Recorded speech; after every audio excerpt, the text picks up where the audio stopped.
Alors, pour le cas du E, en fait, ça vient d'une situation qui est simple.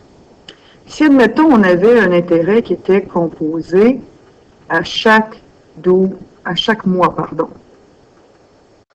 Alors, ce que vous voyez, c'est qu'à chaque mois, ça faisait en sorte que l'intérêt que vous faisiez, il fallait que vous le divisiez par 12.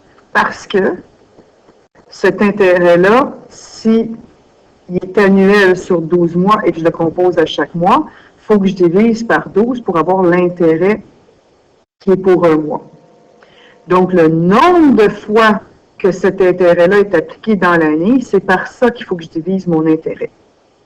Si, admettons, on va dans une situation extrême, puis on décide de dire qu'on donne 100% d'intérêt.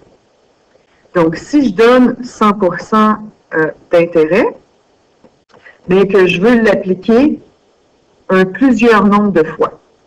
Donc, si je l'applique plusieurs nombres de fois, ça veut dire que je vais prendre mon intérêt de 100% qui à toute sympathique vaut 1. Donc, je vais prendre cet intérêt-là de 1. Donc, je prends 1 de plus, dans le fond, que mon montant de base. Mais là, je veux l'appliquer un nombre infini de fois. Donc, j'aurai un très, très grand nombre qui serait l'infini ici. Et évidemment, mon intérêt divisé par 12, comme ça me donne 0, quelque chose, bien, il faut que je rajoute 1 à ça pour que ça devienne plus grand, pour que ce soit un placement, pour que ça fasse de l'argent. Donc, je rajouterai 1 à ça. Donc, je rajoute à 1 à plus mon intérêt de 100%, qui est 1, sur l'infini. Et si, évidemment, je le mets à l'infini, comme il est appliqué tout de suite après un mois, bien, après un an, qu'est-ce que j'ai? Je l'ai appliqué 12 fois. Donc, il fallait que je fasse 12 fois mon X, donc mon année. Si je fais 1 ici, je mets 1 ici, l'intérêt est appliqué 12 fois. Si je mets 1/12e, bien, ça me donne que l'intérêt total ici va être appliqué une fois.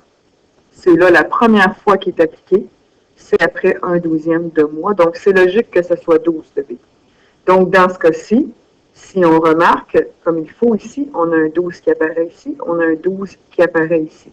Donc, si j'ai un infini qui apparaît ici, je vais donc avoir un infini qui va apparaître là, ici. Si je m'intéresse seulement, dans le fond, à cette situation-là ici, donc, je veux savoir vers quoi tend cette valeur-là. Donc, plus je m'en vais vers l'infini, quel est le chiffre que ça me donnerait? Alors, si vous faites le calcul avec une table de valeur, puis vous mettez un très grand chiffre, admettons 1 plus, si vous faites une table de valeur avec 1 plus 1 sur, par exemple, 9 999 999, et vous mettez ça à la 9 999 999x, bien, on va enlever notre x parce qu'on s'intéresse juste à la valeur de tout ça, bien, vous allez tendre vers une certaine valeur qui est, dans le fond, la valeur E, c'est 2,71828, etc. C'est donc une constante. Si on applique un taux d'intérêt de 100% appliqué à un nombre infini de fois, composé à un nombre infini de fois, composé à chaque milliseconde, admettons, bien, ça veut dire qu'il faut le composer à un nombre infini de fois. Ça nous donne une constante. Puis comme c'est la deuxième, la plus importante après pi, bien, on lui a donné un nom. Et c'est E. Vous l'avez sur votre calculatrice au-dessus si vous avez la TSI. Donc, vous avez à ce moment-là, au-dessus du bouton diviser, vous avez le petit terme E en plus. Voilà.